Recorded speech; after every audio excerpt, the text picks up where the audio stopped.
passe dans les autres transitions, tirons les leçons pour ne pas commettre les mêmes bêtises. Une transition qui dure devient un danger pour la transition. Une transition qui dure devient un danger pour la transition. Une transition qui dure devient un danger pour la transition. Haray mi hewre ke on fopala landi so jawantre parti jemo wombe sivude fode a Image Diallo.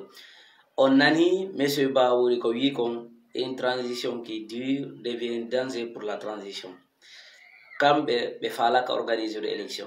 parce que sayde monsieur Bawouri yalti inni élection jini wada o ane do wo porte-parole du gouvernement yalta inna élection jidi foppo wawata waɗede o année ɗo élection déjà wawetake waɗede o année ɗo par ce que kamɓe koko ministre de l'administration du territoire on wi kon kamɓe candidat je maɓɓe on ka senerde ko mamadi parti politique yettiɗi fop inni wona d' accord kamɓe hajon kamɓe ko ɗum ɓe waɗi ko hakkille maɓɓe en yii Amara Camara o wi'i kanko alternative o fou goto ala sina Mamadi Doumbouya Mori Konde yalti inni candidat jo CNRD on ko Mamadi yaltali wi ko gonga Mamadi yaltali wi ko wona gonga en fop meɗe ɗen suti ɗum non ko ɓe haɗuno kon dadis ɓayiɓe inni dadis ko nde woluno waɗi ha jama o yalti jokkiɓe kamɓe hande ɓe wadde baba ɗum non yetike on ɓe hiɓe ko gouvernement o sayɗo nini ha nde sattede Mamadi en ɗo feƴƴa ha sattede o CNRD ɗo feƴƴa par ce que nini ɓe ñawli ɓe ala mbuuɗi ala kadi ka banque caisse gueɗen fop vidama hande tawi ɓe andi si ɓe dampi monsieur Bawouri no wawi yaltude forma sukaɓe yaltida e sukaɓe fo kalis kono ɓe daari ko ɗum haɗi ɓe place mo basto ton ka primature e fop meɗen en yiɗum noon hande en hii kersaji wona ko ɓiɗi ɓe wona ɗi hersinede tan porte parole du gouvernement o wi'i kanko sago makko koye Mamadi woni candidat jon noon justice on no faala ordon de parti politique on giano fiyo ɓe artir Ousmane Gawal ka parti fiyo ɓe wawi yadde kamɓe Alaji Sellu ko congrès wawata marsire no fi honno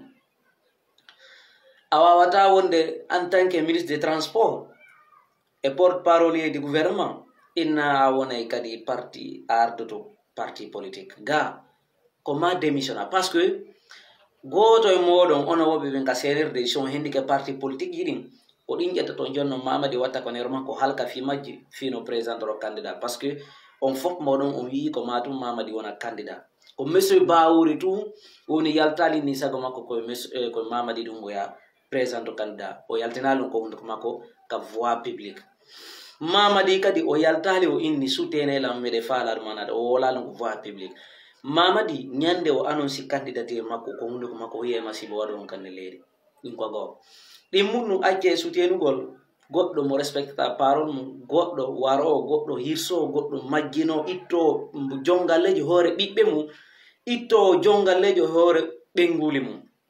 itto jongalleji hoore nene mum e baabe mum tawta fuu no suti ko on noon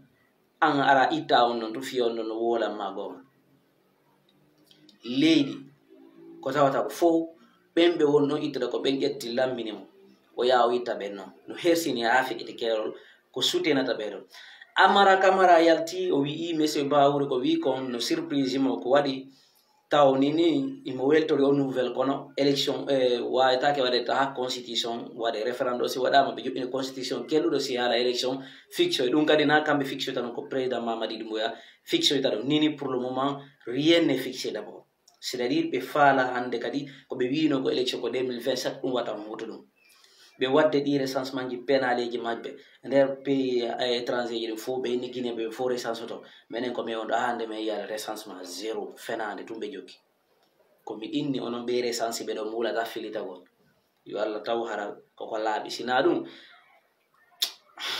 mi ala wulude ñam par ce que si mi wuli jama on famata ɗo nini par ce que tola kon au début ko sayi ɗo oya sayi début no haylo no CNRD noon no yarno o avertisi jama woni ɓe wattani hilla e maɓɓe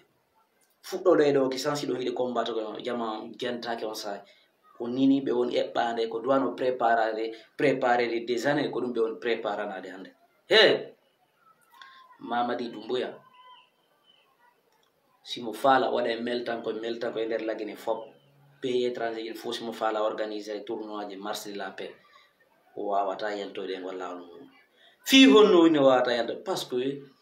kala ko jokka ko laaɓi fiyo yaaru yaara yeeso mais kala ko jokka fenade violation ji nango himɓe yana e bandiraɓe men